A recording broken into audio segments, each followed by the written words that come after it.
Hello, good morning boys. आज आपको हम राष्ट्रवाद के अंतर्गत असहयोग आंदोलन के संदर्भ में आपको कुछ बताएंगे। असहयोग आंदोलन जो है, इस आंदोलन को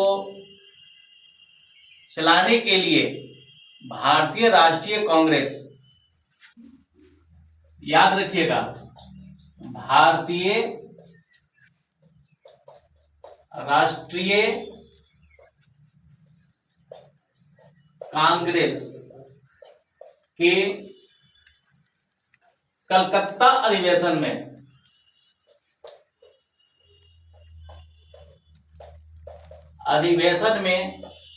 जो अधिवेशन सितंबर में हुआ था, सितंबर 1920 में हुआ, सितंबर 1920,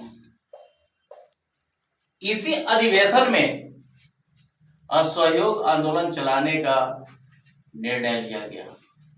इस आंदोलन के द्वारा अंग्रेजों से न्याय प्राप्त करने की कोशिश की गई और न्याय मांगने नहीं, न्याय लेने की कोशिश की गई।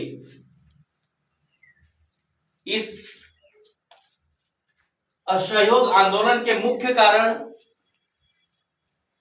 तीन थे, याद रखिएगा, तीन, मुख्यतः तीन ही थे। यह पहला था, कारण आपको बता रहे हैं, पहला कारण था खिलाफत का मुद्दा।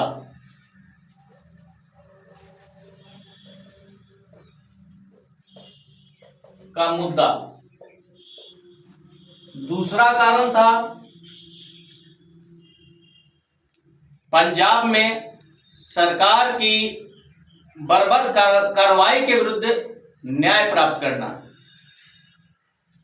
शॉर्ट में लिख देते हैं, पंजाब में बर्बर कार्रवाई के विरुद्ध न्याय प्राप्त करना।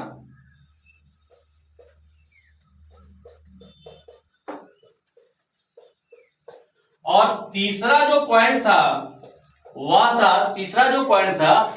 था स्वराज्य की प्राप्ति करना।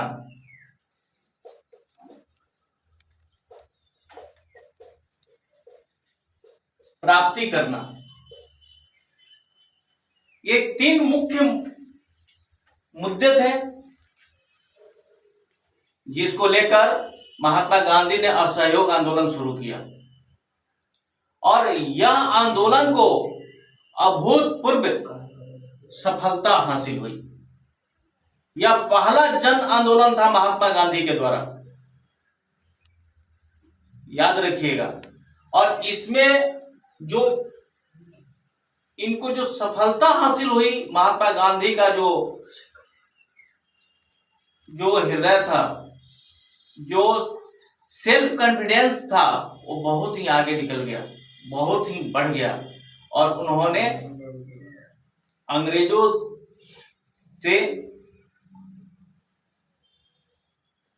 से न्याय प्राप्त करने के लिए अहिंसा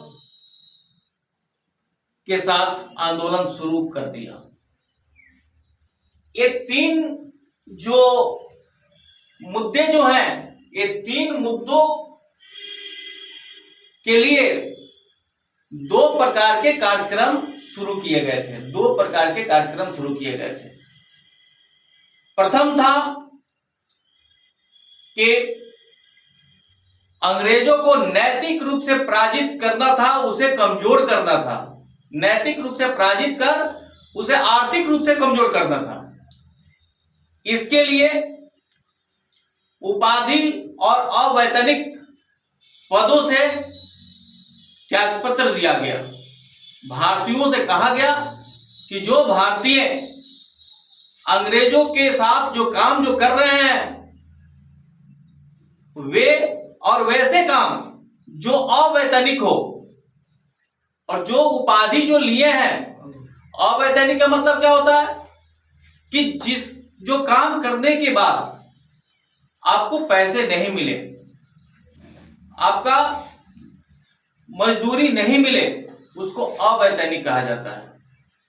और उसके बाद सरकारी तथा गैर सरकारी समारोहों का बहिष्कार कर दिया गया। सरकारी स्कूल कॉलेजों को में नहीं जाने का निर्णय लिए गए।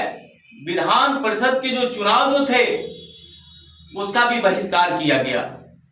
और यही नहीं, आपको एक चीज और हम बताएंगे कि अंग्रेज जो थे वो मेसोपोटामिया में नौकरी करने के लिए भारतीयों को भेजते थे, उसका भी बहिष्कार किया गया। और दूसरे कार्यक्रम में क्या किया गया? दूसरा कार्यक्रम रचनात्मक कार्यक्रम था। दूसरा कार्यक्रम रचनात्मक कार्यक्रम था, याद रखिएगा आप लोग।